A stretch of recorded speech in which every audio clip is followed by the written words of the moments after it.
अपनी रियलिटी को जानना बहुत बड़ी बात है। देखिए दोस्तों, अब हम जो भी है, जैसे भी है, हमें अपने आप का रियलिटी चेक पॉइंट होना चाहिए। अभी भारत और पाकिस्तान की राइवलरी सबको पता है, बहुत बहुत सालों से चली आ रही है। ये ऐसी राइवलरी है जो शायद दशकों तक ख़त्म ना हो, क्योंकि एक साइड आप देखते हो एक ऐसी कंट्री जहाँ जहाँ सिर्फ़ और सिर्फ अपने डेवलपमेंट के लिए काम कर रही है, अपनी ग्रोथ पार्ट के लिए काम कर रही है, अपनी जनता के लिए काम कर रही है, और जहाँ पे हर एक देश का होता है, क्योंकि अपने देखिए आपको कहाँ से आपको प्रगति मिलती है, जब आप अपने देश की प्रगति करते हैं, अपनी जनता की प्रगति करते हैं, तो वहाँ पे फोकस होता है। और एक दूसरी साइड है एक ऐसी कंट्री जहाँ के कुछ लोगों को लगता है, देखिए मैं सभी को टारगेट नहीं करूँगा, कुछ ऐसे तत्व है जिनको लगता है वायलेंस क्रिएट करते हो, डोमिनेंट होना चाहते हो, या अपने देश का ना सोच के बहुत सारी चीज़ हड़पने की कोशिश करते हो, तो ये राइवलरी कभी खत्म नहीं होने वाली। ये राइवलरी कभी आपस में खून खराबे की या फिर हथियारों की है ही नहीं। ये है एक दोनों देशों की मेंटेलिटी दिखाता है कि आपका फ्यूचर कहाँ जाने वाला है। यह बात करता हूँ मैं भारत और पाकिस्तान की। देखिए मैं हमेशा क्रिकेट के बारे में बात करना चाहूँगा, मैं पॉलिटिक्स को कभी भी बीच में नहीं लाना चाहूँगा, लेकिन मेरे इस एग्जाम्पल को आई होप आप मैं समझा पाया कि नहीं समझा पाया, लेकिन I hope you can understand और यू कैन रिलेट मी मैं किस चीज़ के बारे में बात कर रहा हूँ। पाकिस्तान हमेशा से कंपीट करना चाहता है भारत के साथ। हमने कभी भी पाकिस्तान के साथ कंपीट करने की कोशिश की नहीं, क्योंकि वो पाकिस्तान का भारत का ही एक अंश रहा है। और पाकिस्तान के साथ आप कंपीट करके क्या आपको हासिल होने वाला है? ना तो वहाँ पे आप कुछ एग्जाम्पल सेटअप कर सकते हो। सो आपको दूसरे देशों के साथ कंपीट करने से बेटर है कि आपको अपनी इकोनॉमी पे काम करना होगा, अपने देश की स्थिति को सुधारना होगा। वही मैं बात करता, चलिए अब यहाँ से मैं काफ़ी डाइवर्ट हो चुका हूँ क्रिकेट को छोड़ के। तो आइए बात करते हैं क्रिकेट की। देखिए क्रिकेट का अभी हमारे IPL इसी दौरान शुरू होता है, तो मैक्सिमम सभी ICC की सभी क्रिकेट लीग को पता है कि इस दौरान मैचेस शेड्यूल नहीं किए जाते हैं, क्योंकि सारा जितना भी व्यूवरशिप है, जितनी भी इंटरेस्ट है, सारा IPL के होता है। वहीं पे Pakistan cricket team, PSL cricket team अपना एक लीग करवाती है, PSL।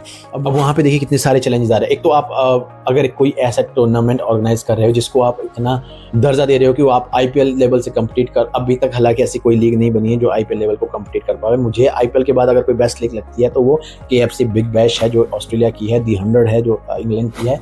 PSL तो कहीं पर भी मुझे दिखता भी नहीं, दूर दूर कोने में। PSL तो इससे ज़्यादा स्पेक्टेटर हमारे शायद लोकल जो टूर्नामेंट होते हैं जो ऑर्गेनाइज होते हैं उसमें ज़्यादा स्पेक्टेटर आपको व्यूअर्स मिल जाएंगे स्टेट लेवल पे, जितने PSL में आपको देखने को मिलते हैं। सो PSL में अभी चल क्या रहा है, PSL क्या है अपडेट देता हूँ मैं आपको। बहुत सारी वीडियोज़ आ रही है, कुछ आपको फनी वीडियोज़ देखने को मिलेगी, मीम्स वीडियो मिलेगी जो इनके क्रिकेट बोर्ड की फैसिलिटी दिखाते हैं, किस तरीके की फैसिलिटी है। और इसके अलावा 29 मार्च को फ़खर जमान का जो बॉल टैंपरिंग इंसिडेंट सामने आया। देखिए पाकिस्तान की इसमें हिस्ट्री रही है बॉल टैंपरिंग में, शाहिद अफरीदी को ले लीजिए या उससे पहले बहुत सारे प्लेयर्स को लीजिए जिन्होंने की बॉल से छेड़खानी की है। सो उसके लिए भी पाकिस्तान हालांकि एक्शन ले रही है, उन पर कुछ मैचेस का बैन किया था। बॉल टैंपरिंग का इशू आया था, ये लास्ट ओवर था कराची वर्सेस लाहौर के बीच में मैच खेला जाता था। आई थिंक 14 रन चाहिए थे लास्ट ओवर में, जहां पे अब्बास अफरीदी ने 2 गेंदों में ही मैच को खत्म कर दिया था। हालांकि उससे पहले बॉल टैंपरिंग का मामला सामने आया था जब फ़खर जमान, हैरिस रऊफ एंड शाहीन शाह अफरीदी कुछ बॉल के साथ छेड़खानी करते हुए नजर आए थे। कैमरा में उन्होंने ग्रुप सा बनाया था और बॉल को पास आउट कर रहे थे, और वहाँ पे वो पास आउट करते हुए अंपायर की नज़र में आ गया। पेनल्टी भी लगी थी हालांकि कराची किंग्स को, और वो मैच भी हारी थी। उसके बाद फ़खर जमान को बैन हुआ था। हालांकि फ़खर जमान इस चीज़ से डिनाई कर रहे हैं, बट स्टिल अब कहीं ना कहीं नाम आके PSL की इमेज, पाकिस्तान क्रिकेट टीम की इमेज की धज्जियां उड़ी। उसके अलावा आपने एक पिंक बॉल भी देखा होगा, क्योंकि T20 क्रिकेट में वाइट बॉल से खेली जाती है। सो प्लेयर्स बिल्कुल परेशान हो गए थे जो वो पिंक बॉल इंसिडेंस हुआ था, क्योंकि पिंक बॉल वो इसलिए हुआ क्योंकि जब आप गेंदबाजी करता है तो अपनी जर्सी पे गेंद को रब करता है, और वहाँ से कलर निकल गया था उन जर्सी का। तो आप देख सकते हो कि किस तरीके की क्वालिटी यूज़ करता है पाकिस्तान। इसके अलावा प्रेजेंटेशन देखो कि कोई डिसिप्लिन नहीं है। आपके सामने मीडिया सामने बैठी है, आप न्यूज़ रिपोर्टर सामने बैठे हैं, वो आपसे क्वेश्चन पूछ रहे हैं, वो एक दूसरे के कानों में घुसा रहे हैं प्लेयर्स, एंड उनकी जो presentation, the way that arrangement was done ना, ऐसा लग रहा था जैसे मानो कोई लोकल कॉमेडी या लोकल शो होता है, कोई नाटक शो होता है, वहाँ पे बैठे हुए। सो सच काइंड ऑफ अरेंजमेंट उन्होंने किया। इस वक्त पाकिस्तान में टेंशन का माहौल भी है। देखिए इस टेंशन में पहली बात तो PSL करवाना ही नहीं चाहता, क्योंकि वो क्लोज डोर में PSL करवा रहे हैं। 2 ही स्टेडियम में PSL करवा रहे हैं, लाहौर और कराची में, जहां पर no spectator are allowed just because of जो टेंशन का माहौल है। सो बिना स्पेक्टेटर के आप खेल रहे हो, क्लोज डोर में खेल रहे हो, ऊपर से थ्रेटन भी आ रहा है, क्योंकि अफगानिस्तान और पाकिस्तान के बीच में काफ़ी टेंशन चली है। और ग्रुप का नाम सामने आया है जमात उल अरहाद। इन्होंने जितने भी पाकिस्तान में काफ़ी सारे पाकिस्तान फॉरनर्स प्लेयर जो है उनको थ्रेटन किया है, उनको धमकी दी है कि वो पाकिस्तान से वापस चले जाए, अदरवाइज उनके लिए बहुत सारी चीज़ें खराब होने वाली है। सो मोस्ट प्रोबेबली आपको Steve Smith, David Warner, Moeen Ali और भी बहुत सारे फॉरेन प्लेयर्स हैं जो आपको पाकिस्तान क्रिकेट लीग में खेलते हुए नहीं दिखेंगे। सो अब उनको डिसीजन लेना होगा कि वो पाकिस्तान सिक्योरिटी के साथ कंटिन्यू करते हैं या फिर वो अपना नाम वापस लेके चले जाते हैं, क्योंकि पाकिस्तान सिक्योरिटी आपने देखी ही है 2010 का वो इंसिडेंस श्रीलंका क्रिकेट के साथ बस अटैक हुआ था, बहुत खतरनाक इंसिडेंट था वो, मतलब रोंगटे खड़े करने वाला इंसिडेंट था, जहाँ पे आपकी स्पोर्ट्स बैन पे अटैक होता है यार।